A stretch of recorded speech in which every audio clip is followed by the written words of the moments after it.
Dans moins de 24 heures, l'île du Prince-Édouard, la plus petite province canadienne, sera officiellement reliée au reste du pays 124 ans après son entrée dans la Confédération canadienne. Pour marquer l'événement, des festivités ont eu lieu toute la journée au pont de la Confédération.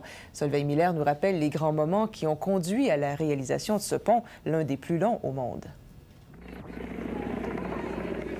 Des dizaines de milliers de personnes ont voulu être là pour tourner une page de l'histoire du Canada. On vient des îles de la Madeleine. Puis vous êtes venu ici seulement pour Spécialement pour marcher sur le pont et voir, et ça nous intéressait.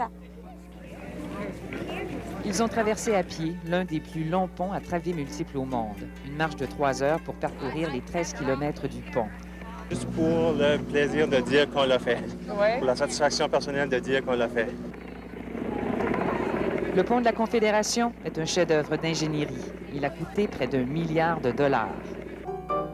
L'histoire a commencé en 1873, où on promet aux insulaires, pour les inciter à se joindre à la Confédération, une communication continue avec le continent.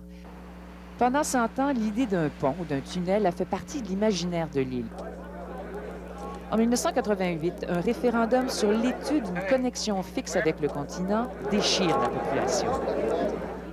Le oui gagne et, surprise, 2 mois plus tard, le fédéral va de l'avant avec les soumissions publiques. Il a fallu 9 ans pour que le pont remplace le traversier. Ah oui, mais il peut faire beaucoup mieux le pont. Les camionneurs et leurs patrons attendent avec impatience l'ouverture du pont. Si tu espères à 8 heures de la journée, c'est tout du temps perdu.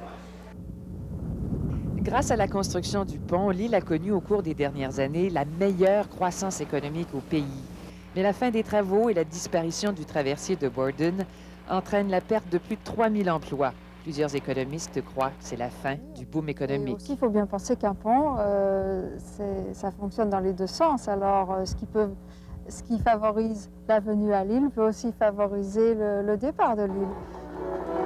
Les spectacles se poursuivent toute la fin de semaine et la province croit que le succès de la fête est de bon augure. On espère doubler d'ici 5 ans le nombre de visiteurs pour atteindre 1,5 million de personnes. Mais ce sont les touristes qui venaient ici pour le charme paisible de l'île qui décideront. Solveig Miller, Radio-Canada, Borden.